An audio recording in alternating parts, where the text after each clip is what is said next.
पिछली कक्षा में हम लोग concept of symmetry in two port network देख चुके हैं कि कंसेप्ट ऑफ सिमेट्री क्या होता है कि excitation by response at one port when दूसरा पोर्ट ओपन सर्किट हो या शॉर्ट सर्किट हो।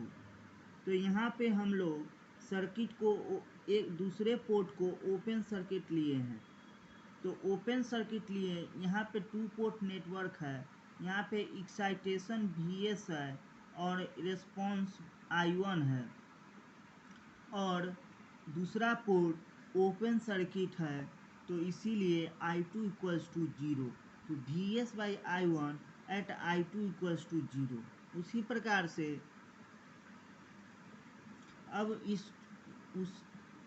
अब हम लोग नेटवर्क को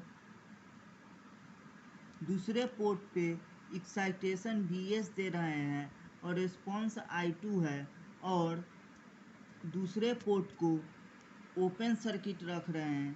I1 equals to 0, Vs by I2 at I1 equals to 0। मतलब response by excitation by response when I2 equals to 0 equals to response excitation by response when I1 equals to 0.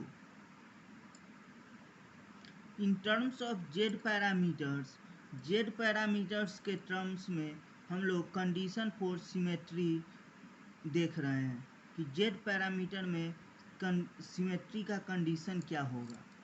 तो हम जानते हैं कि Z पैरामीटर क्या होता है।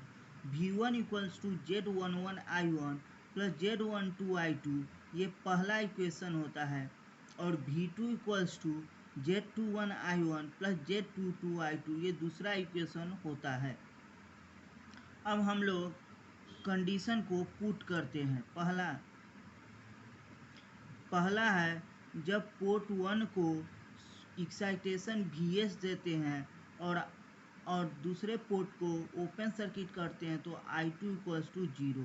Condition है V1 equals to Vs and I2 equals to 0। इसको इक्वेशन 1 में रखते हैं तो V1 equals to Vs equals to Z11 I1, तो Vs by I1 when I2 equals to 0 equals to Z11 मिलता है। उसी प्रकार से जब V2 को Vs रखते हैं और I1 को 0 करते हैं तो Vs equals to Z22 I2 मिलता है। तो Vs by I2 when I1 equals to 0 equals to Z22। तो यही Z11 इक्वल्स टू Z22, ये कंडीशन